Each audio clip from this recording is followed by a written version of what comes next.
ഓം ശാന്തി. ഇന്നത്തെ മുരളിയുടെ ചർച്ചയിലേക്ക് ഏവർക്കും സ്വാഗതം. ഇന്നത്തെ തീയതി 20/4/2026. ബാബയുടെ മുരളി ചർച്ച ചെയ്യാം. കേൾക്കുന്ന നിങ്ങളോട് തുടക്കത്തിൽ തന്നെ ഞാനൊരു കാര്യം ചോദിക്കട്ടെ. നിങ്ങളുടെ കൈവശം ലോകത്തിലെ ഏറ്റവും വലിയ, ഏറ്റവും വിലപിടിപ്പുള്ള ഒരു സൂപ്പർ കമ്പ്യൂട്ടർ ഉണ്ടെന്ന് കരുതുക. പക്ഷേ നിങ്ങളത് ഉപയോഗിക്കുന്നത് വെറും ഒരു പേപ്പർ വെയ്റ്റ് ആയിട്ടാണെങ്കിലോ? അതൊരു വലിയ നഷ്ടം തന്നെയാണല്ലേ? അതെ. നമ്മുടെ ബുദ്ധിയുടെ കാര്യത്തിലും മനുഷ്യർ ചെയ്യുന്നത് ഇത് തന്നെയാണ് എന്നാണ് ബാബ ഇന്ന് പറയുന്നത്. നമ്മളീ ചെയ്യുന്ന ഈ ആഴത്തിലുള്ള ചർച്ചയുടെ ലക്ഷ്യം തന്നെ ബാബ നൽകിയിട്ടുള്ള വളരെ ഗഹനമായൊരു സന്ദേശത്തെ അനാവരണം ചെയ്യുക എന്നതാണ്. തിരക്കുപിടിച്ച ജീവിതത്തിൽ യഥാർത്ഥ സന്തോഷം കണ്ടെത്താനും എന്തിനാണ് നമ്മൾ ഇത്രയധികം സമയം ചെലവഴിക്കുന്നത് എന്ന് സ്വയം ചോദിക്കാനുമുള്ള ഒരു വലിയ അവസരമാണ് ഇന്നത്തെ ഈ ചർച്ച. മനുഷ്യൻ തന്റെ അതിരുകളില്ലാത്ത ബുദ്ധി ശാസ്ത്രത്തിനും ബഹിരാകാശ ഗവേഷണങ്ങൾക്കും വേണ്ടിയൊക്കെയാണ് ഉപയോഗിക്കുന്നത്. ആകാശത്തിന്റെയും മുഴുവൻ സൃഷ്ടിയുടെയും അറ്റം കണ്ടുപിടിക്കാനാണ് അവർ ശ്രമിക്കുന്നത് എന്ന് ബാബ പറയുന്നുണ്ട്. ശരിയാണ്. പക്ഷെ ബാബ ചോദിക്കുന്ന ഒരു അടിസ്ഥാന ചോദ്യമുണ്ട്. ഇതുകൊണ്ട് ആത്യന്തികമായി ആർക്കെന്ത് പ്രയോജനമാണ് ലഭിക്കുന്നത്? കാരണം ഇതിന്റെയൊന്നും അറ്റം കണ്ടുപിടിക്കാൻ ആർക്കും സാധിക്കില്ല. സത്യത്തിൽ ശാസ്ത്രത്തിന്റെ വലിയ അഹങ്കാരമാണ് മനുഷ്യനുള്ളത്. അതെ അതെ. എത്രയൊക്കെ അറ്റം കണ്ടുപിടിച്ചാലും അതിന്റെ പേരിൽ ആരെയും ലോകം മുഴുവൻ പൂജിക്കാൻ പോകുന്നില്ലല്ലോ. ബുദ്ധി യഥാർത്ഥത്തിൽ ഉപയോഗിക്കേണ്ടത് ആത്മീയമായ ഔന്നത്യത്തിനു വേണ്ടിയാണ്. വളരെ ശരിയാണ്. അതായത് നമ്മൾ ജീവിക്കുന്നൊരു വീടിന്റെ ഓരോ ഇഷ്ടികയുടെയും അളവെടുക്കാൻ ജീവിതകാലം മുഴുവൻ ചെലവഴിക്കുന്നത് പോലെയാണിത്. അതെ. വീട്ടിൽ ശാന്തമായി ജീവിക്കാൻ ശ്രമിക്കുന്നതിന് പകരം പ്രപഞ്ചത്തിന്റെ അതിരുകൾ അളക്കാൻ നമ്മൾ കോടികൾ മുടക്കുന്നു. പക്ഷേ നമ്മൾക്ക് നമ്മളെ തന്നെ മനസ്സിലാക്കാൻ കഴിയുന്നില്ല. ഭക്തിയാണോ അതോ ജ്ഞാനമാണോ മനുഷ്യനെ ലക്ഷ്യത്തിലെത്തിക്കുക എന്നൊരു തർക്കം എപ്പോഴുമുണ്ട്. ബാബ പറയുന്നത് ഭക്തി മനുഷ്യരെ ക്ഷീണിപ്പിക്കുകയാണ് ചെയ്യുന്നത് എന്നാണ്. ഭക്തിയിലൂടെ ഒരുപാട് പേർ സമാധാനം കണ്ടെത്തുന്നുണ്ടല്ലോ. പിന്നെ എന്തുകൊണ്ടാണ് ബാബ ഭക്തി മനുഷ്യനെ ക്ഷീണിപ്പിക്കുമെന്ന് പറയുന്നത്? അവിടെയാണ് നമ്മൾ ഭക്തിയും ജ്ഞാനവും തമ്മിലുള്ള വ്യത്യാസം ആഴത്തിൽ മനസ്സിലാക്കേണ്ടത്. ഭക്തിയിലൂടെ എപ്പോഴെങ്കിലും ജ്ഞാനം ലഭിക്കുമെന്നും അതിലൂടെ സദ്ഗതി അഥവാ യഥാർത്ഥ മോചനം ഉണ്ടാകുമെന്നുമാണ് സാധാരണ മനുഷ്യർ വിശ്വസിക്കുന്നത്. എന്നാൽ ഭക്തിയുടെ മധ്യത്തിൽ ജ്ഞാനത്തിന് വരാൻ സാധിക്കില്ലെന്ന് ബാബ തീർത്തു പറയുന്നുണ്ട്. ഭക്തി എല്ലാവർക്കും വേണ്ടിയുള്ളതാണ്, അത് സത്യമാണ്. പക്ഷെ അത് മനുഷ്യരെ ലക്ഷ്യത്തിലെത്തിക്കുന്നില്ല. ഇപ്പോൾ കലിയുഗത്തിന്റെ അവസാനമാണ്. അതിനാൽ എല്ലാവരുടെയും അവസ്ഥ ദുർഗതിയിലാണ്. ജ്ഞാനം എന്നത് ഒരു ഇരുണ്ട കാട്ടിൽ നിന്ന് പുറത്തു കടക്കാനുള്ള ശരിയായ ദിശ കാണിക്കുന്ന ഒരു ഭൂപടം പോലെയാണ്. ആ ഭൂപടമില്ലാതെ എങ്ങോട്ടെന്നില്ലാതെ നടന്ന് മനുഷ്യർ വഴിമാറി ക്ഷീണിച്ചിരിക്കുകയാണ്. സത്യമായ ജ്ഞാനത്തിലൂടെ മാത്രമേ സദ്ഗതി ഉണ്ടാകൂ. അപ്പോൾ ഭക്തി എന്നത് ഒരു ലക്ഷ്യമില്ലാത്ത ഓട്ടമാണോ? നമ്മൾ ക്ഷേത്രങ്ങളിലും മേളകളിലും കാണുന്ന അത്രയും ആത്മാർത്ഥമായ പ്രാർത്ഥനകൾ വെറുതെയാണെന്നാണോ ബാബ ഉദ്ദേശിക്കുന്നത്? അല്ലല്ല, ആ പ്രാർത്ഥനകൾക്ക് ആത്മാർത്ഥതയില്ലെന്നല്ല ബാബ പറയുന്നത്. ആത്മാർത്ഥതയുണ്ട്, പക്ഷെ ദിശാബോധമില്ല. മനസ്സിലായി. ഭക്തിമാർഗത്തിലെ ഈ വഴി അന്വേഷിച്ചുള്ള ഓട്ടത്തിൽ മനുഷ്യർ പൂർണ്ണമായും ക്ഷീണിക്കുമ്പോഴാണ് അവർ ഭഗവാനെ വിളിക്കുന്നത്. അല്ലയോ പതിതപാവന, അങ്ങ് വന്ന് പാവനമാകാനുള്ള വഴി പറഞ്ഞു തരൂ എന്ന്. അങ്ങില്ലാതെ പാവനമാകാൻ സാധിക്കില്ല എന്നവർ തന്നെ സമ്മതിക്കുന്നു. വലിയ വലിയ തീർത്ഥാടന കേന്ദ്രങ്ങളിലും മേളകളിലും ലക്ഷക്കണക്കിന് ആളുകൾ ഒത്തുകൂടുന്നു. എത്രമാത്രം ബുദ്ധിമുട്ടുകൾ സഹിച്ചാണ് അവർ പോകുന്നത്. അതെ, എത്രയോ ദിവസത്തെ യാത്രകളൊക്കെയാണ്. തീർച്ചയായും. അവിടെ എത്രയോ മാലിന്യങ്ങൾ ഉണ്ടാകുന്നു. ശാന്തി തേടിയുള്ള ഈ നെട്ടോട്ടങ്ങളിൽ അവർക്ക് ലഭിക്കുന്നത് വെറും ശാരീരികവും മാനസികവുമായ ക്ഷീണം മാത്രമാണെന്ന് ബാബ ചൂണ്ടിക്കാണിക്കുന്നു. ആ ഭൂപടം ആരുടെ കയ്യിലാണോ ഉള്ളത്, അവിടെ എത്താതെ ഈ ഓട്ടം അവസാനിക്കില്ല. ആ ഭൂപടത്തിന്റെ കാര്യം പറഞ്ഞത് നന്നായി. ഭക്തി നമ്മെ ക്ഷീണിപ്പിക്കുന്നു. ജ്ഞാനം മാത്രമാണ് ശരിയായ ദിശ കാണിക്കുന്ന ഭൂപടമെങ്കിൽ എനിക്ക് സ്വാഭാവികമായും തോന്നുന്ന ഒരു കാര്യമുണ്ട്. ഈ ഭൂപടം ആരാണ് വരച്ചത്? വളരെ നല്ല ചോദ്യം. അതായത് ആ ജ്ഞാനം നൽകുന്ന നമ്മുടെ യഥാർത്ഥ സ്നേഹവും പ്രാർത്ഥനയും അർഹിക്കുന്ന ആ അസ്തിത്വം ആരാണ്? നമ്മൾ ചുറ്റും നോക്കിയാൽ മനുഷ്യർ കൃഷ്ണനെയോ രാമനെയോ ഒക്കെയാണ് ഭഗവാനായി കണക്കാക്കുന്നത്. മീരയെപ്പോലെ കൃഷ്ണനെ അതിയായി സ്നേഹിച്ചവരെക്കുറിച്ച് നമുക്കറിയാം. ചില മനുഷ്യർ സ്വയം ഈശ്വരനാണെന്ന് പോലും അവകാശപ്പെടുന്നു. അപ്പോൾ നമ്മുടെ യഥാർത്ഥ പ്രീതി എവിടേക്കാണ് തിരിച്ചുവിടേണ്ടത്? വളരെ നിർണായകമായ ഒരു കാര്യമാണിത്. കാരണം സ്നേഹം എവിടെ നൽകണമെന്നറിയണമെങ്കിൽ ആരെയാണ് സ്നേഹിക്കുന്നത് എന്ന് വ്യക്തമായി തിരിച്ചറിയണം. സാധാരണക്കാരുടെ ബുദ്ധി പെട്ടെന്ന് പോകുന്നത് കൃഷ്ണനിലേക്കാണ്. എല്ലാവർക്കും പരിചിതമായ രൂപമാണല്ലോ. അതെ, മീരയെപ്പോലെ പലരും കൃഷ്ണനെ ഓർമ്മിക്കുകയും അതിന്റെ ഫലം അവർക്ക് ഭക്തിമാർഗത്തിൽ ലഭിക്കുകയും ചെയ്തിട്ടുണ്ട്. പക്ഷേ ഉയർന്നതിലും വെച്ച് ഉയർന്നതും സത്യമായതുമായ പരമപിതാവ് ആരാണെന്ന് മനുഷ്യർക്കറിയില്ല. സ്വർഗത്തിന്റെ ചക്രവർത്തി പദവി നൽകുന്നത് പരമപിതാ പരമാത്മാവായ ശിവനാണ് എന്ന് ബാബ ഓർമ്മിപ്പിക്കുന്നു. കൃഷ്ണൻ സ്വർഗത്തിലെ, അതായത് സത്യയുഗത്തിലെ ആദ്യ രാജകുമാരനാണ്. ഓ, അപ്പോൾ ലക്ഷ്മി നാരായണന്മാരോ? ലക്ഷ്മി നാരായണന്മാർ ഭാരതത്തിലെ ആദ്യത്തെ മഹാരാജാവും മഹാറാണിയുമായിരുന്നു. എന്നാൽ അവർക്ക് ആ സ്വർഗമാകുന്ന രാജ്യം എവിടെന്ന് ലഭിച്ചു? ആ സമ്പത്ത് നൽകുന്ന രചയിതാവ് ശിവബാബയാണ്. എനിക്ക് മനസ്സിലാകുന്നുണ്ട്. നമ്മൾ പലപ്പോഴും ഒരു സിനിമയിലെ നായകളെ കണ്ട് ആരാധിക്കും. പക്ഷേ ആ സിനിമയും ആ കഥാപാത്രത്തെയും സൃഷ്ടിച്ച സംവിധായകനെ നമ്മൾ മറന്നുപോകുന്നു. കൃഷ്ണൻ ആ പുതിയ ലോകത്തിലെ ഏറ്റവും മനോഹരമായ സൃഷ്ടിയാണെങ്കിൽ നമ്മൾ സ്നേഹിക്കേണ്ടത് ആ ലോകത്തെ സൃഷ്ടിച്ച സ്രഷ്ടാവിനെയാണ്. അത്രയുള്ളൂ. പക്ഷേ ഈ സ്രഷ്ടാവിനെ കണ്ടെത്താൻ മനുഷ്യർ ഒരുപാട് യജ്ഞങ്ങളും തപസ്സും തീർത്ഥയാത്രകളും ചെയ്യുന്നുണ്ടല്ലോ. അവിടെയാണ് ബാബ ഒരു വലിയ സത്യം വെളിപ്പെടുത്തുന്നത്. വേദശാസ്ത്രങ്ങൾ പഠിക്കുന്നതിലൂടെയോ യജ്ഞം ചെയ്യുന്നതിലൂടെയോ തീർത്ഥയാത്രകൾ നടത്തുന്നതിലൂടെയോ പരമാത്മാവിനെ പ്രാപിക്കാൻ സാധിക്കുമെന്ന് എല്ലാവരും കരുതുന്നു. എന്നാൽ ബാബ പറയുന്നു, ഇതെല്ലാം ഭഗവാനിൽ നിന്ന് അകലാനുള്ള വഴികളാണ് എന്ന്. ഒന്ന് നിൽക്കൂ. ഭഗവാനെ തേടിയുള്ള യാത്രകൾ നമ്മളെ ഭഗവാനിൽ നിന്ന് അകറ്റുന്നുവെന്നോ? അതെങ്ങനെ ശരിയാകും? അതൊരു വലിയ വിരോധാഭാസമല്ലേ? വിരോധാഭാസമായി തോന്നാം. പക്ഷെ അതിലൊരു വലിയ യുക്തിയുണ്ട്. ഭഗവാൻ എവിടെയാണുള്ളതെന്നറിയാതെ നിങ്ങൾ നാലുപാടും ഓടുകയാണ്. ഡ്രാമയുടെ നിയമമനുസരിച്ച് മനുഷ്യർ ദുർഗതി പ്രാപിക്കുക തന്നെ വേണം. അതുകൊണ്ടാണ് കലിയുഗമാകുന്ന ഈ ഇരുമ്പ് യുഗത്തിൽ മനുഷ്യർ സ്വയം ഭഗവാനാണെന്ന് വരെ പറയുന്ന അവസ്ഥയിലേക്കെത്തിയത്. ശരിയാണ്. ഇരുമ്പ് യുഗത്തിൽ മനുഷ്യർക്കെങ്ങനെ ഭഗവാനാകാൻ സാധിക്കും? നമ്മൾ ഇരുട്ടിൽ തപ്പിത്തടയുമ്പോൾ അച്ഛൻ നമ്മെ തേടി ഇങ്ങോട്ട് വരികയാണ്. ബാബ വരുന്നത് തന്നെ ഈ ലോകത്തെ പരിവർത്തനം ചെയ്യാനായി സംഗമയുഗത്തിലാണ്. അതായത് പഴയ കലിയുഗത്തിനും പുതിയ സത്യയുഗത്തിനും ഇടയിലുള്ള ആ മാറ്റത്തിന്റെ സമയത്ത്. നമ്മൾ ഇപ്പോഴും പഴയ വഴികളിലൂടെ അച്ഛനെ അന്വേഷിച്ചലയുമ്പോൾ അദ്ദേഹം ഇതിനകം ഇവിടെ എത്തിക്കഴിഞ്ഞു എന്ന് നമ്മൾ അറിയുന്നില്ല.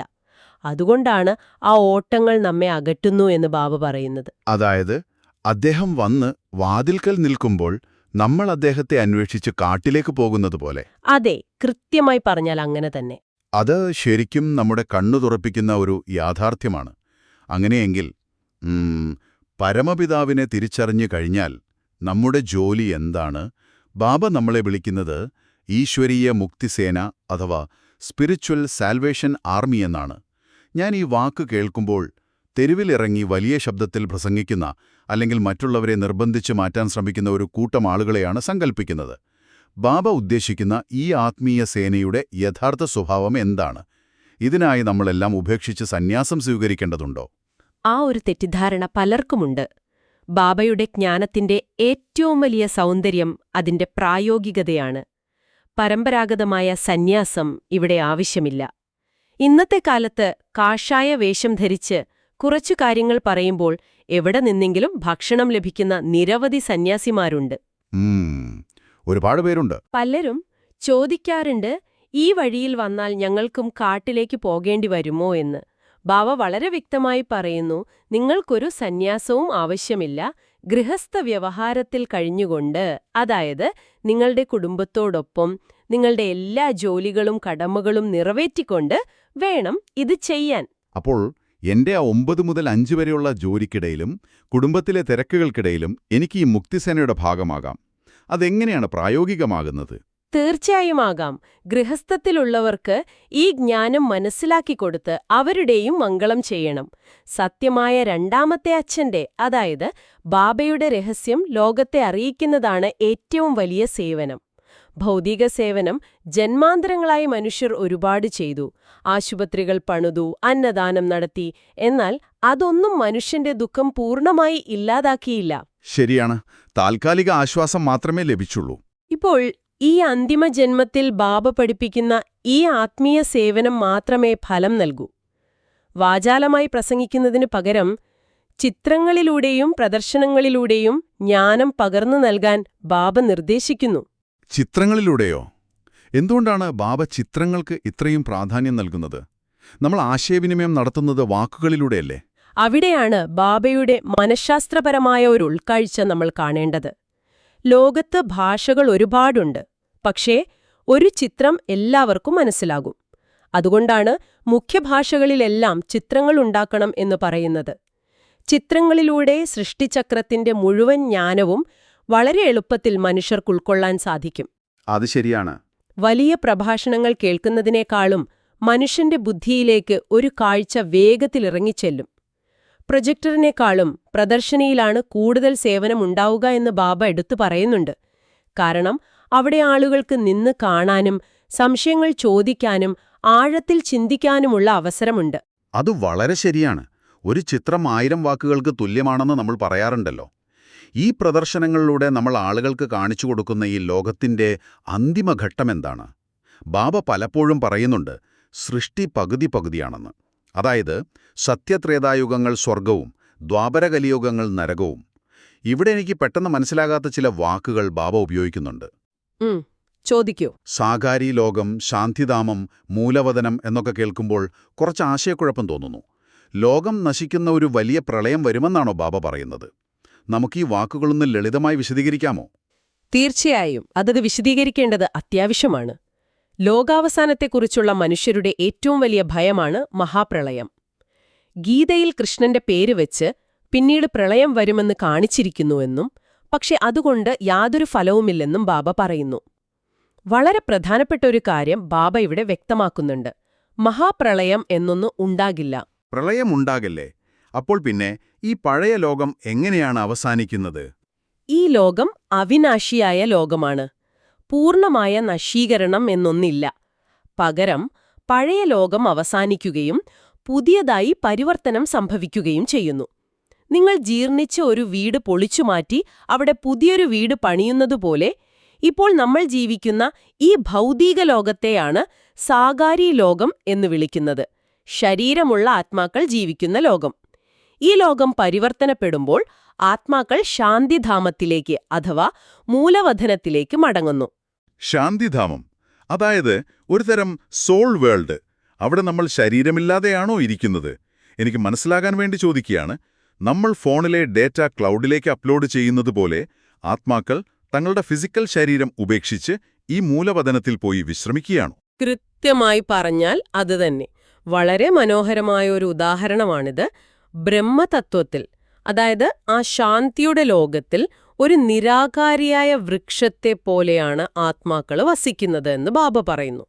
അവിടെ നിന്ന് സംഖ്യാക്രമമനുസരിച്ച്, അതായത് നമ്പർ വൈസ്, വീണ്ടും താഴേക്ക് ഈ സാകാര ലോകത്തേക്ക് ജനിക്കാൻ വരുന്നു. എല്ലാവരും ഒരുമിച്ചല്ലേ വരുന്നത്? അല്ലല്ല. സത്യയുഗത്തിൽ വളരെ കുറച്ചുപേർ മാത്രമേ ഈ ഭൂമിയിലുണ്ടാകൂ. കാരണം അന്ന് എല്ലാവർക്കും വരാനുള്ള സമയമായിട്ടില്ല. ബാക്കി എല്ലാ ആത്മാക്കളും അപ്പോൾ ആ ക്ലൗഡിൽ, അതായത് മൂലവതനത്തിൽ വിശ്രമത്തിലായിരിക്കും. അതായത് വതനം ഒരിക്കലും ശൂന്യമാകുന്നില്ല. ഒന്നുകിൽ ഈ ഭൂമിയിൽ അല്ലെങ്കിൽ ആ ശാന്തിധാമത്തിൽ എപ്പോഴും ആത്മാക്കളുണ്ടായിരിക്കും. അപ്പോൾ നമ്മൾ വീണ്ടും വീണ്ടും വന്നുകൊണ്ടേയിരിക്കുന്നു. ഈ ചക്രം എത്രകാലം കൂടുമ്പോഴാണ് ആവർത്തിക്കുന്നത്? ഈ സൃഷ്ടിചക്രം കൃത്യം 5000 വർഷത്തിൽ ഒരിക്കൽ ആവർത്തിച്ചുകൊണ്ടേയിരിക്കുന്നു എന്ന അത്ഭുതകരമായ സത്യമാണ് ബാബ നമ്മെ ഓർമ്മിപ്പിക്കുന്നത്. എന്ത് സംഭവിക്കുകയാണെങ്കിലും ബാബ പറയുന്നു, ഇന്നേക്ക് 5000 വർഷങ്ങൾക്കു മുമ്പും കൃത്യമായി ഇങ്ങനെ തന്നെ സംഭവിച്ചിരുന്നു എന്ന്. ഒരു വലിയ വിനൈൽ റെക്കോർഡ് കറങ്ങി വീണ്ടും ആദ്യത്തെ പാട്ടിലേക്ക് വരുന്നതുപോലെയാണിത്. 5000 വർഷത്തെ ചക്രം. അത് ചിന്തിക്കുമ്പോൾ തന്നെ നമ്മുടെ ഉള്ളിലെ അഹങ്കാരമെല്ലാം ഇല്ലാതാകുമല്ലേ? നമ്മൾ ജീവിക്കുന്നത് ഒരു നീണ്ട വരയിലല്ല, മറിച്ച് നിരന്തരം ആവർത്തിക്കുന്ന ഒരു മഹാചക്രത്തിലാണ്. അതെ. ശരി, പ്രപഞ്ചത്തെക്കുറിച്ചും ആത്മാവിനെക്കുറിച്ചും സമയത്തെക്കുറിച്ചുമുള്ള ഈ മഹത്തായ ജ്ഞാനം നമ്മൾ ചർച്ച ചെയ്തു. പക്ഷേ ഇത്രയും വലിയ കാര്യങ്ങൾ മനസ്സിലാക്കിയ ഒരാളുടെ ദൈനംദിന ജീവിതം എങ്ങനെയായിരിക്കണം? ഇന്നത്തെ മുരളിയിലെ വരദാനത്തിലേക്കും സ്ലോഗനിലേക്കും വരുമ്പോൾ നമ്മൾ ഇന്ന് എങ്ങനെ ജീവിക്കണം എന്നതിനെക്കുറിച്ചാണ് ബാബ പറയുന്നത്. ഇന്നത്തെ സ്ലോഗൻ എന്നെ ശരിക്കും ആകർഷിച്ചു. ചെയ്തതിനു ശേഷം ചിന്തിക്കുന്നത് തന്നെയാണ് പശ്ചാത്താപത്തിന്റെ രൂപം. അതെ, വളരെ ആഴമുള്ള വാക്കുകളാണത്. ഒരു മഹാനാത്മാവിന്റെ ലക്ഷണങ്ങൾ എന്താണെന്നാണ് ബാബ ഇവിടെ വ്യക്തമാക്കുന്നത്. മഹാനാത്മാക്കളുടെ ഓരോ വ്യവഹാരത്തിലൂടെയും എല്ലാ ആത്മാക്കൾക്കും സുഖം ലഭിക്കണം. അവർ മറ്റുള്ളവർക്ക് സുഖം കൊടുക്കുകയും അവരിൽ നിന്ന് സുഖം എടുക്കുകയും ചെയ്യുന്നവരായിരിക്കണം. കാര്യങ്ങൾ ചെയ്യുന്നതിനു മുൻപ് തന്നെ നമ്മൾ അതിന്റെ ഫലത്തെക്കുറിച്ച് ബോധവാന്മാരായിരിക്കണം. ആർക്കും ദുഃഖം കൊടുക്കുകയോ എടുക്കുകയോ ചെയ്യാതിരിക്കുമ്പോഴാണ് ഒരാൾ യഥാർത്ഥത്തിൽ മഹാനാത്മാവാകുന്നത്. ഇവിടെ എനിക്കൊരു ചെറിയ സംശയമുണ്ട്. ബാബ സരള സ്വഭാവം എന്നൊരു കാര്യം ഈ മുരളിയിൽ എടുത്തു പറയുന്നുണ്ടല്ലോ. നമ്മളെല്ലാം എളുപ്പത്തിലെടുക്കുക, ആരുമായും പ്രശ്നത്തിന് പോകാതിരിക്കുക. ഞാനൊന്ന് ചോദിച്ചോട്ടെ, ഇന്നത്തെ കോമ്പറ്റീറ്റീവായ ഈ ലോകത്ത് സരള സ്വഭാവം കാണിക്കുന്നത് നമ്മളൊരു മടിയനാണെന്നോ അല്ലെങ്കിൽ മറ്റുള്ളവർക്ക് നമ്മളെ എളുപ്പത്തിൽ ചൂഷണം ചെയ്യാമെന്നോ ഉള്ള തെറ്റിദ്ധാരണ ഉണ്ടാക്കില്ലേ? ഉത്തരവാദിത്തങ്ങളിൽ നിന്നുള്ള ഒരു ഒളിച്ചോട്ടമായി ഇത് മാറില്ലേ? അത് വളരെ പ്രായോഗികമായ ഒരു സംശയമാണ്. സരള സ്വഭാവം എന്നത് ഒരിക്കലും അലസതയോ മറ്റുള്ളവർക്ക് മുന്നിൽ കീഴടങ്ങലോ അല്ല എന്ന് ബാബ കൃത്യമായിട്ട് എടുത്തു പറയുന്നുണ്ട്. സരള സ്വഭാവം അർത്ഥമാക്കുന്നത് ഏത് സാഹചര്യവുമായും ഏത് വ്യക്തികളുമായും ഇണങ്ങിച്ചേരാനുള്ള നിങ്ങളുടെ കഴിവാണ്. വെള്ളം പോലെയാണത്. ഏത് പാത്രത്തിലൊഴിച്ചാലും ആ പാത്രത്തിന്റെ രൂപം സ്വീകരിക്കുമെങ്കിലും വെള്ളം അതിന്റെ തണുപ്പോ സ്വഭാവമോ കൈവിടുന്നില്ലല്ലോ. അതുപോലെ എങ്ങനെയുള്ള സമയമായാലും എങ്ങനെയുള്ള വ്യക്തിയായാലും എങ്ങനെയുള്ള സാഹചര്യമായാലും അതിനെ തിരിച്ചറിഞ്ഞുകൊണ്ട് സ്വയത്തെ പാകപ്പെടുത്തുക എന്നതാണ് ഇതുകൊണ്ട് ഉദ്ദേശിക്കുന്നത്. അതായത് മറ്റുള്ളവരോട് ഏറ്റുമുട്ടുന്നതിന് പകരം നമ്മുടെ ഉള്ളിലെ ശാന്തി കൈവിടാതെ അവരുമായി യോജിച്ചു പോകാനുള്ള ഒരു ഫ്ലെക്സിബിലിറ്റി. കൃത്യമായി പറഞ്ഞു. ഓരോരുത്തരുടെയും സംസ്കാരവും സ്വഭാവവും വ്യത്യസ്തമായിരിക്കും. പക്ഷേ സരള സ്വഭാവമുണ്ടെങ്കിലേ എല്ലാവരുടെയും സ്നേഹിയാകാൻ കഴിയൂ. അപ്പോഴേ സർവ്വകാര്യങ്ങളിലും സംബന്ധങ്ങളിലും നമുക്ക് വിജയമുണ്ടാവും. വാസ്തവത്തിൽ വലിയ വലിയ കാര്യങ്ങൾ അറിയാമെന്ന അഹങ്കാരമല്ല, വാക്കുകളിലെ മധുരതയും പെരുമാറ്റത്തിലെ വിനയവുമാണ് നമ്മളെ യഥാർത്ഥ മഹാനാത്മാക്കളാക്കുന്നത്. വാവ്, വളരെ മനോഹരമായ ഒരു സന്ദേശമാണത്. വലിയ ജ്ഞാനം നമ്മളെ വിനയാന്വിതരാക്കുകയാണ് വേണ്ടത്. ഈ ആഴത്തിലുള്ള ചർച്ച കേൾക്കുന്ന എല്ലാവരെയും ഒരുപാട് ചിന്തിപ്പിച്ചു എന്നെനിക്ക് ഉറപ്പുണ്ട്. നമ്മൾ എവിടെയാണ് നമ്മുടെ ബുദ്ധി ഉപയോഗിക്കേണ്ടതെന്ന് നമ്മൾ ആദ്യം കണ്ടു. അനന്തമായ പ്രപഞ്ചത്തിന്റെ അതിരുകൾ തേടിപ്പോകുന്നതിന് പകരം സ്വയം മനസ്സിലാക്കുന്നതിനും ആത്മീയമായി ഉയരുന്നതിനും വേണ്ടിയാണ് ബുദ്ധി പ്രയോഗിക്കേണ്ടത്. അതുപോലെ നമ്മൾ എവിടേക്കാണ് സ്നേഹം തിരിച്ചുവിടേണ്ടതെന്നും നമ്മൾ ചർച്ച ചെയ്തു. സ്രഷ്ടാവായ സ്വർഗത്തിന്റെ ചക്രവർത്തി പദവി നൽകുന്ന ആ പരമപിതാവായ ശിവനോട് മാത്രം. അതെ, വളരെ കൃത്യമാണ്. അതോടൊപ്പം ഗൃഹസ്ഥാശ്രമത്തിൽ ഇരുന്നുകൊണ്ട് തന്നെ ഒരു സാധാരണ മനുഷ്യന് എങ്ങനെ ഈശ്വരീയ മുക്തിസേനയുടെ ഭാഗമാകാമെന്നും നമ്മൾ കണ്ടു. ചിത്രങ്ങളിലൂടെയും സ്വന്തം മനോഹരമായ പെരുമാറ്റത്തിലൂടെയും വേണം ആത്മീയ സേവനം ചെയ്യാൻ. ലോകം നശിക്കുകയല്ല, മറിച്ച് പഴയ ലോകം പരിവർത്തനപ്പെട്ട് പുതിയ ലോകമാകുന്നുവെന്നും ഈ വലിയ ചക്രം കൃത്യം 5000 വർഷത്തിലൊരിക്കൽ ആവർത്തിക്കുന്നുവെന്നും നമ്മൾ അറിഞ്ഞു. തീർച്ചയായും. അതെ. ഇനി ഈ ആഴത്തിലുള്ള ചർച്ച അവസാനിപ്പിക്കുന്നതിന് മുൻപ് കേൾക്കുന്ന നിങ്ങളോടൊരു കാര്യം പറയാൻ ഞാൻ ആഗ്രഹിക്കുന്നു. നമ്മൾ തുടക്കത്തിൽ പറഞ്ഞ ആ വലിയ സൂപ്പർ കമ്പ്യൂട്ടറിന്റെ കാര്യം ഓർമ്മയുണ്ടോ? ലോകം എന്താണെന്ന് അളക്കാൻ ആ കമ്പ്യൂട്ടർ ഉപയോഗിക്കുന്നതിന് പകരം ഇന്നു മുതൽ അത് നിങ്ങളുടെ സ്വന്തം മനസ്സിനെ ശുദ്ധീകരിക്കാനും ആത്മീയമായി ഉയരാനും ഉപയോഗിച്ചു തുടങ്ങുക. അപ്പോഴാണ് ആ കമ്പ്യൂട്ടർ യഥാർത്ഥത്തിൽ അതിന്റെ പൂർണ്ണ ശക്തിയിൽ പ്രവർത്തിക്കാൻ തുടങ്ങുക. ഒപ്പം ചിന്തിക്കാൻ ഒരു കാര്യം കൂടി നിങ്ങൾക്ക് നൽകാം. ബാബ പറയുന്നത് പോലെ ഈ ലോകചക്രം കൃത്യം 5000 വർഷം കൂടുമ്പോൾ ആവർത്തിക്കപ്പെടുന്ന ഒന്നാണെങ്കിൽ ഇന്ന് നിങ്ങൾ എടുക്കുന്ന തീരുമാനങ്ങൾക്കും ചെയ്യുന്ന പ്രവൃത്തികൾക്കും എത്രത്തോളം അനശ്വരമായ മൂല്യമുണ്ടോ എന്ന് ചിന്തിച്ചു നോക്കൂ. നിങ്ങളുടെ ഇന്നത്തെ ചെറിയൊരു നല്ല പ്രവൃത്തി, ആരോടെങ്കിലും നിങ്ങൾ കാണിക്കുന്ന ഒരു പുഞ്ചിരി, അല്ലെങ്കിൽ ആ സരള സ്വഭാവം, അത് ആയിരക്കണക്കിന് വർഷങ്ങളോളം മാറ്റൽ കൊള്ളുന്ന ഒന്നാണെങ്കിലോ, അടുത്ത 5000 വർഷത്തെ നിങ്ങളെ ചരിത്രം എഴുതപ്പെടുന്നത് ഇന്നത്തെ നിങ്ങളുടെ ഓരോരോ പ്രവൃത്തികളിലൂടെയാണെങ്കിലോ. ഈ വലിയ ചിന്ത നിങ്ങൾക്ക് മുന്നിൽ വെച്ചുകൊണ്ട് ഇന്നത്തെ ഈ ചർച്ച നമ്മളിവിടെ അവസാനിപ്പിക്കുകയാണ്. കേട്ടിരുന്ന എല്ലാവർക്കും ഹൃദയം നിറഞ്ഞ നന്ദി. ഓം ശാന്തി. ഓ, വെറുതെ ഒരൊറ്റ വാക്കിൽ പോരുവാതിൻ, കുറച്ച് വിശദമായി പറഞ്ഞാലോ? എന്താണ് പറയേണ്ടത്? അടുത്ത മാസം ഒരു ചെറിയ യാത്ര പോകാൻ പ്ലാനുണ്ട്. ബഡ്ജറ്റ് കുറവായതുകൊണ്ട് എങ്ങോട്ട് പോകണമെന്ന് ഇതുവരെ തീരുമാനിച്ചിട്ടില്ല. പക്ഷേ ഒരു മലയോര പ്രദേശമായിരിക്കും മിക്കവാറും. ഇന്നലെ ഉണ്ടാക്കിയ ആ പുതിയ കറി എന്താ പറയുക, കുറച്ച് എരിവ് കൂടിപ്പോയെങ്കിലും എല്ലാവർക്കും ഭയങ്കര ഇഷ്ടമായി. പ്രത്യേകിച്ച് അതിന്റെ മണം കാരണം എല്ലാവരും വീണ്ടും ചോദിച്ചു വാങ്ങിക്കഴിച്ചു.